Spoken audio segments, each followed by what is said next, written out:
नमस्कार दोस्तों, स्वागत है हमारी बीसीटी न्यूज इंडिया में। तो चलिए जानते हैं देश और दुनिया की सिलेक्टेड काम की और महत्वपूर्ण 100 बड़ी खबरों को सिर्फ 20 मिनट में।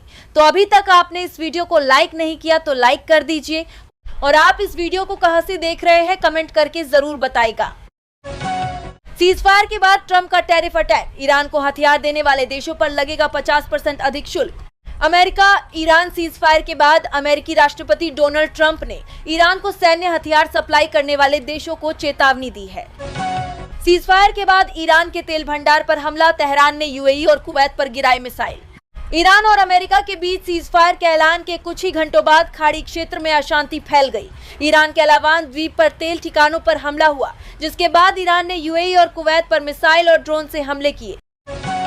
सीजफायर के कुछ ही घंटे बाद ईरान के ऑयल रिफाइनरी पर ब्लास्ट, तेहरान का यूएई, कुवैत पर हमला।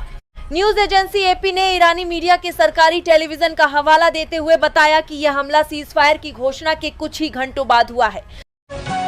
दूध उत्पादन में यूपी के बाद शहद देश के कुल उत्पादन में 16% हिस्सेदारी के साथ बना नंबर 1 राज्य। सीएम योगी आदित्यनाथ के नेतृत्व में उत्तर प्रदेश में दुग्ध उत्पादन 40% बढ़कर 388 लाख मीट्रिक टन पहुंचा, जिससे यूपी देश का सबसे प्रमुख दुग्ध उत्पादक राज्य बन गया है। रवि किशन ने बता दिया, सीएम योगी का सीक्रेट, अखिलेश यादव ने कसा तंज, अब सांसद जी को सजा मिलेगी। अखिलेश यादव ने रवि किशन के बयान पर तंज कसते हुए कहा कि जनप्रतिनिधि खिलौना नहीं होता है। साथ ही कहा कि सरकार जनता की समस्याओं से दूर है। कांग्रेस प्रदेश प्रभारी कुमारी शैलजा रुद्रपुर में चुनावी रणनीति पर होगी चर्चा। उत्तराखंड कांग्रेस की प्रदेश प्रभारी कुमारी शैलजा रुद्रपुर पहुंची। भूरा रानी में संगठनात्मक बैठक आयोजित की जाएगी, जिसमें प्रदेश अध्यक्ष गणेश गोदियाल और नेता प्रतिपक्ष यशपाल आर्य शामिल होंगे। छत्तीसगढ़ में लागू हुआ धर्म स्वातंत्र्य कानून, राज्यपाल ने लगाई मुहर। बजट सत्र में पारित छत्तीसगढ़ धर्म स्वातंत्र्य विधेयक 2026 पर राज्यपाल रमेन डेका ने मोहर लगा दी है।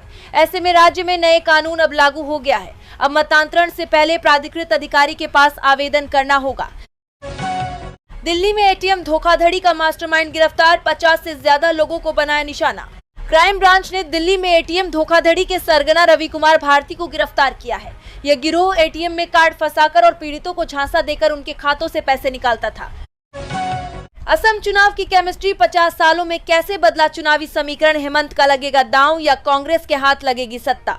असम विधानसभा चुनाव 2026 से पहले 2023 के परिसीमन ने राज्य के चुनावी समीकरणों को पूरी तरह बदल दिया है। बटाद्रबा और बारपेटा जैसे महत्वपूर्ण क्षेत्रों में मुस्लिम मतदाताओं का प्रतिशत कम हो गया है, जिससे राजनीतिक समीकरण बदल गए हैं। सीजफायर के तुरंत बाद भारत ने ईरान से साधा संपर्क, हॉर्मुज में फंसे 16 जहाजों को लाने की तैयारी शुरू।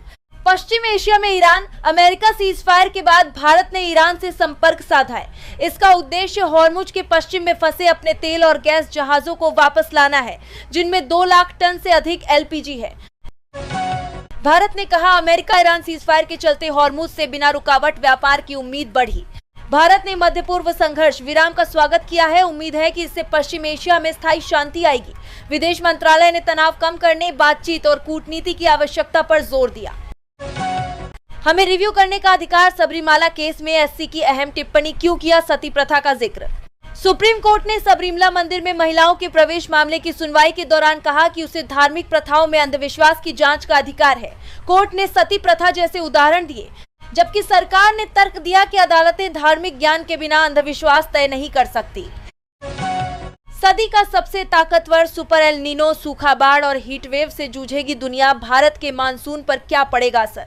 प्रशांत महासागर में बन रहा सुपर एल नीनो इस साल दुनिया के लिए बड़ी चुनौती बन सकता है। वैज्ञानिकों का मानना है कि यह बेहद ताकतवर होगा, जिससे वैश्विक मौसम पैटर्न में बड़ा बदलाव आएगा। इसका असर भारत के मानसून पर पड़ सकता है, जिससे सूखा या आसमान बारिश की आशंका है। यह 2027 तक वैश्विक तापमान बढ़ा सकता है, जिससे बाढ़, सूखा और हीटवेव जैसी चरम मौसमी घटनाएं बढ़ेंगी। दफा हो जाओ वर्सेस चुप रहो, बंगाल चुनाव पर सीसी और डेरेक ओब्रायन की तीखी नोकझोंक। पश्चिम बंगाल चुनाव से पहले टीएमसी नेता डेरेक ओब्रायन ने मुख्य चुनाव आयुक्त ज्ञानेश कुमार पर दफा हो जाओ कहने का गंभीर आरोप लगाया है। उन्होंने बताया कि पश्चिम बंगाल में होने वाले चुनावों को लेकर हुई बैठक के दौरान मुख्य चुनाव आयुक्त ज्ञानेश कुमार ने तृणमूल कांग्रेस के प्रतिनिधिमंडल से दफा हो जाने को कहा। सस्ते कर्ज का दौर रहेगा जारी, विकास दर प्रभावित होने के आसार। आरबीआई गवर्नर ने और क्या बताया? आरबीआई गवर्नर संजय मल्होत्रा ने पश्चिम एशिया संघर्ष पर चिंता जताई है, जिससे वैश्विक अनिश्चितता बढ़ रही है। उन्होंने कहा कि इससे भारतीय अर्थव्यवस्था की विकास दर प्रभावित हो सकती है और महंगाई बढ़ सकती है। ईरान से तुरंत बाहर निकले, युद्ध विराम के बीच भारतीयों के लिए नई एडवाइजरी। पश्चिम एशिया में बढ़ते तनाव के बीच भारत सरकार ने ईरान में अपने नागरिकों के लिए नई एडवाइजरी जारी की है। भारतीय दूतावास ने सभी भारतीयों को जल्द से जल्द सुरक्षित तरीकों से ईरान छोड़ने की सलाह दी है। महादेव ऐप की स्पेलिंग बदली, ठगी का खेल वही नए नाम से फिर सक्रिय हुआ सट्टा सिंडिकेट। जांच एजेंसियों से बचने के लिए ऑनलाइन सट्टेबाजी वेबसाइट महादेव सट्टा ऐप के संचालकों ने इसके नाम की स्पेलिंग में छोटा सा बदलाव कर लोगों को फिर झांसा देना शुरू कर दिया है। आंधी, बारिश और ओलावृष्टि से जनजीवन अस्त व्यस्त, पंजाब में फसलें तबाह, दिल्ली में विमान सेवाएं ठप। राष्ट्रीय राजधानी में भी दिन भर काले बादल छाए रहे और तेज हवा के साथ वर्षा हुई। मौसम में यह बदलाव पश्चिमी विक्षोभ के प्रभाव के साथ हवा के पैटर्न में बदलाव के कारण हुआ। इस कारण इंदिरा गांधी अंतर्राष्ट्रीय हवाई अड्डे पर विमान संचालन बुरी तरह से प्रभावित हुआ। आईटी नियमों में बदलाव, न्यूज कंटेंट हटाने के मसौदे पर टली समय सीमा, अब सभी हितधारकों से राय लेगी सरकार। इलेक्ट्रॉनिक्स व आईटी मंत्रालय ने न्यूज कंटेंट हटाने से जुड़े आईटी नियमों के मसौदे पर हितधारकों से विचार विमर्श की समय सीमा बढ़ा दी है। सचिव एस कृष्णन ने बताया कि अब सभी स्टेक होल्डर्स को अपनी राय रखने का पूरा मौका मिलेगा। बंगाल मतदाता सूची विवाद, कलकत्ता हाई कोर्ट का बड़ा कदम, सर ट्रिब्यूनल के लिए बनाई विशेष समिति। न्यायालय के मुख्य न्यायाधीश सुजय पाल ने एसआईआर ट्रिब्यूनल की कार्यप्रणाली को सुव्यवस्थित करने और प्रक्रियाओं में एकरूपता लाने के लिए 3 पूर्व न्यायाधीशों की एक विशेष समिति का गठन किया है। बंगाल में मछली प्रेम के सहारे भाजपा का जवाबी प्रचार, ममता के खिलाफ बीजेपी ने बनाई नई रणनीति। बंगाल विधानसभा चुनाव में इस बार मछली एक बड़ा मुद्दा बनकर उभरी है। ममता की अगुवाई वाली तृणमूल कांग्रेस जहां भाजपा को बंगाली विरोधी और खान पान पर रोक लगाने वाली पार्टी बताने में जुटी है, वहीं भाजपा ने इसके जवाब में एक नई रणनीति अपनाई है, मछली प्रेम का प्रदर्शन। असम, बंगाल में भाजपा सरकार बनने पर सारे घुसपैठिए वापस भेजेंगे, बंगाल में बरसे अमित शाह। केंद्रीय गृह मंत्री अमित शाह ने कहा कि बंगाल में परिवर्तन अनिवार्य है और जब भाजपा राज्य में सत्ता में आएगी तो असम, त्रिपुरा और बंगाल के सभी घुसपैठियों को उनके देशों में वापस भेज दिया जाएगा। सीजफायर के बाद ट्रंप का टैरिफ अटैक, ईरान को हथियार देने वाले देशों पर लगेगा 50% अधिक शुल्क। अमेरिका ईरान सीजफायर के बाद अमेरिकी राष्ट्रपति डोनाल्ड ट्रंप ने ईरान को सैन्य हथियार सप्लाई करने वाले देशों को चेतावनी दी है। ट्रंप ने ट्रुथ सोशल पर लिखा, संयुक्त राज्य अमेरिका ईरान के साथ मिलकर काम करेगा, जिसके बारे में हमने ये तय किया है कि अब ईरान एक बहुत ही सफल सत्ता परिवर्तन के दौर से गुजरा है।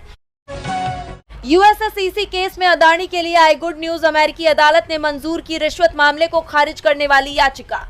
गौतम अदानी और उनके भतीजे सागर अदानी को अमेरिकी अदालत से राहत मिली है। न्यूयॉर्क की एक यूएस डिस्ट्रिक्ट कोर्ट ने US securities and exchange commission के रिश्वतखोरी के आरोपों से जुड़े सिविल फ्रॉड केस को खारिज करने की उनकी याचिका को शुरुआती की सुनवाई के लिए स्वीकार कर लिया है। असम में चुनावी रैली में खरगे के नफरती भाषण पर भाजपा का एक्शन, पुलिस एसई में दर्ज की शिकायत। भाजपा ने असम में एक चुनावी रैली के दौरान कथित नफरती भाषण के लिए कांग्रेस अध्यक्ष मल्लिकार्जुन खरगे के खिलाफ असम पुलिस और चुनाव आयोग में शिकायत दर्ज कराई है। खरगे पर टिप्पणी को लेकर सियासत गर्म, राहुल गांधी बोले अभद्र भाषा अस्वीकार्य, पीएम मोदी से मांगा जवाब। राहुल गांधी और अन्य कांग्रेस नेताओं ने असम के मुख्यमंत्री हिमंत बिस्वा शर्मा द्वारा कांग्रेस अध्यक्ष मल्लिकार्जुन खरगे के खिलाफ इस्तेमाल की गई अभद्र भाषा की कड़ी निंदा की है। शाही परिवार के नामदार हार का शतक लगाएंगे, असम की रैली में पीएम मोदी ने कसा तंज। पीएम मोदी ने असम के बरपेटा में चुनावी रैली को संबोधित करते हुए कांग्रेस पर तीखा हमला बोला। उन्होंने कहा कि इस चुनाव में कांग्रेस की हार की सेंचुरी लगेगी और असम में भाजपा एनडीए जीत की हैट्रिक लगाएगी। केरलम में त्रिकोणीय मुकाबला, भाजपा एलडीएफ यूडीएफ में कांटे की टक्कर के आसार। निमोम विधानसभा क्षेत्र 2026 के केरलम चुनावों में एलडीएफ, यूडीएफ और भाजपा के बीच त्रिकोणीय मुकाबले का केंद्र बनेगा। भाजपा इसे राज्य में अपनी पैठ बनाने का प्रवेश द्वार मानती है।